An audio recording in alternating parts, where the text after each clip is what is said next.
రాష్ట్రంలో RRR north కు టెండర్లు ఆహ్వానించింది national highways authority of India.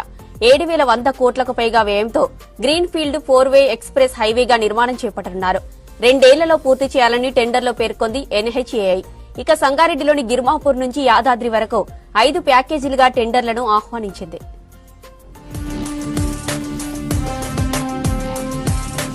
Hyderabad చుట్టూ నిర్మించే రీజనల్ రింగ్ రోడ్డు పనుల్లో ముందడుగు పడింది.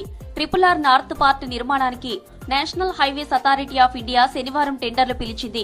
7,104 కోట్ల 6 లక్షల ఖర్చుతో 161.5 కిలోమీటర్ల మేర గ్రీన్ ఫీల్డ్ ఎక్స్ప్రెస్ హైవేను కేంద్ర ప్రభుత్వం నిర్మించనుంది. సంగారెడ్డి జిల్లా గిర్మాపూర్ గ్రామం నుంచి స్టార్ట్ కానున్న నార్త్ పార్ట్ యాదాద్రి భువనగిరి జిల్లా రాయగిరి వరకు ఉంటుంది. మొత్తం 5 ప్యాకేజీలుగా టెండర్లు పిలవగా టెక్నికల్, ఫైనాన్షియల్ టెండర్ దాఖలకు వచ్చే ఏడాది ఫిబ్రవరి 14 వరకు గడువు విధించారు.